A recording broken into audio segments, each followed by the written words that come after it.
Olá pessoal, tudo bem? Vamos agora falar sobre Sócrates. O Sócrates é o primeiro filósofo a trabalhar com o homem como centro do seu pensamento. Então ele faz uma filosofia antropológica e ele rompe com a filosofia pré-socrática, ou seja, a filosofia antes dele. Por quê? A filosofia pré-socrática busca o arqué, busca explicar de onde viemos, ou seja, são os filósofos da natureza, da physis. E Sócrates? Sócrates não quer saber de onde viemos, ele modifica a pergunta. Para ele, o importante é saber quem nós somos. Ao modificar a pergunta, ele modifica a filosofia. É muito louco isso, mas é verdade. Uma pergunta modifica tudo. Então, com ele, a filosofia é antropológica, ou seja, voltada para o homem. Ele vai ser o primeiro a desenvolver a teoria do conhecimento e a ética, dois campos importantes da filosofia. O Sócrates nunca escreveu nenhuma obra. Inclusive, alguns acreditam que ele nem existiu por isto. Uma grande idiotice.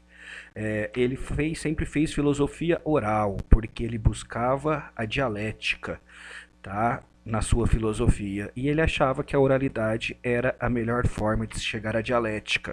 Para quem não lembra, a dialética começa com Heráclito, lá atrás, né, nos pré-socráticos.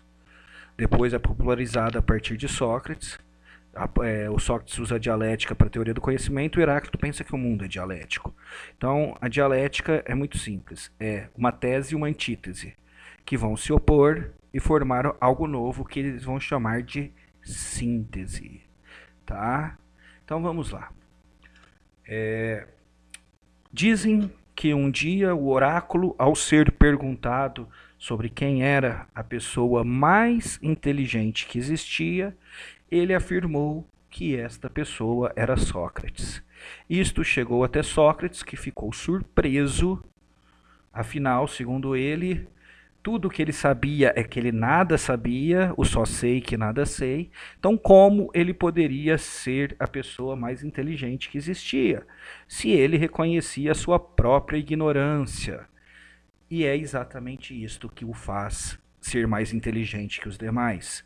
Enquanto os demais acreditam em verdades prontas, enquanto os demais acreditam que chegaram à verdade, o Sócrates duvidava de tudo, duvidava que ele tinha esse conhecimento.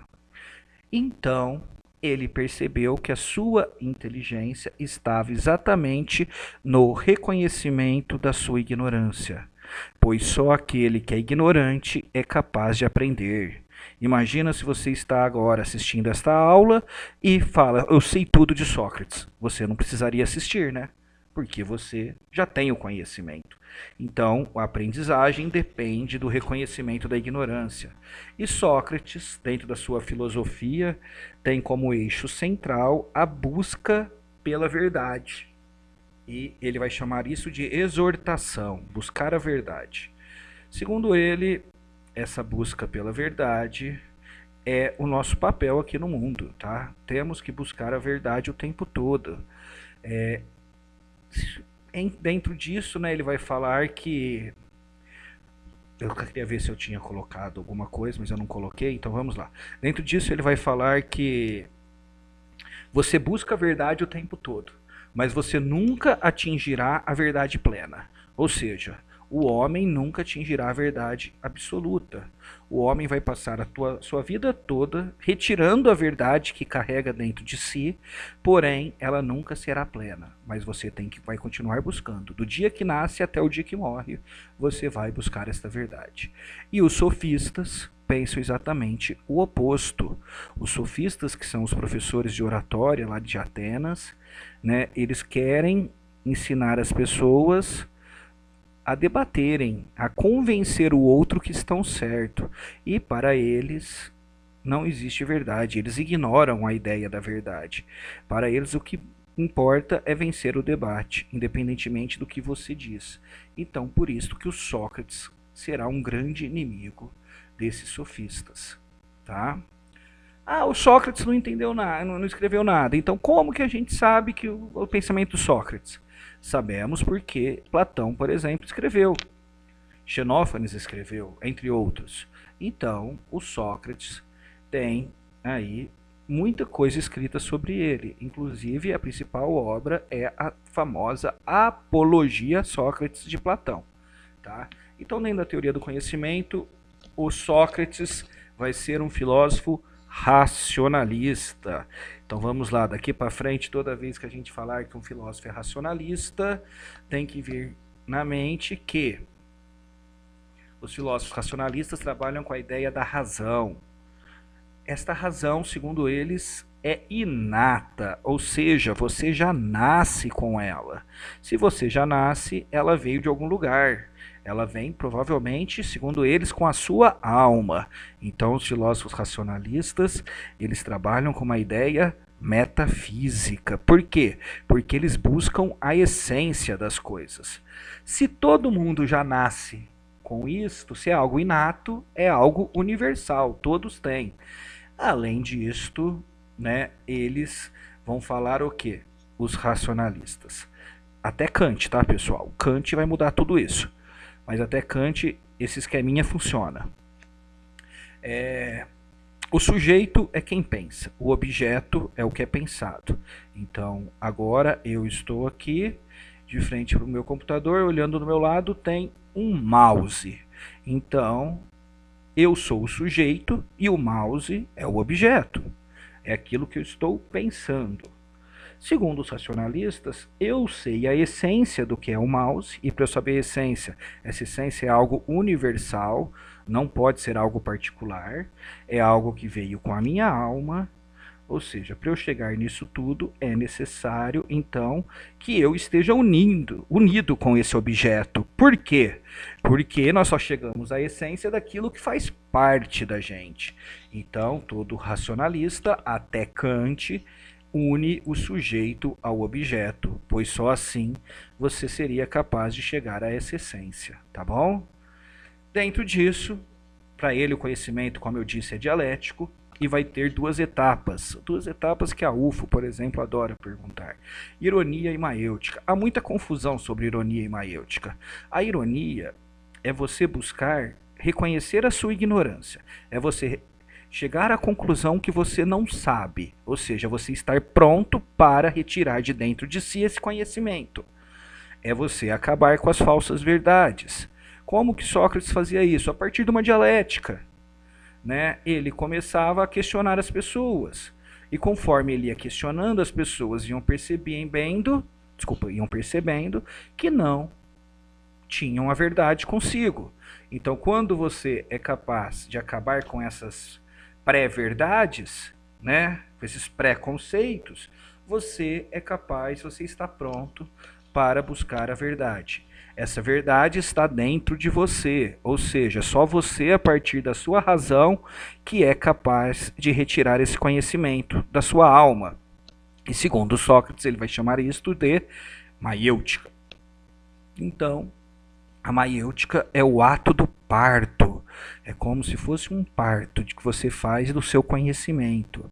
E assim como uma mãe, só você pode retirar o conhecimento de você, assim como só a mãe pode retirar o filho dela. Então, os outros podem te auxiliar nesse processo, assim como uma parteira vai auxiliar uma mãe. Porém, é só a mãe que pode fazer aquilo. Porque, embora o conhecimento é universal, ele está dentro de você. E é só você que é capaz de tirar aquilo que está na sua alma. Então, a ironia é um processo dialético no qual você vai perceber que não consegue chegar a uma verdade absoluta e busca conhecimento. E a maiêutica é o ato de conhecer. Tá bom?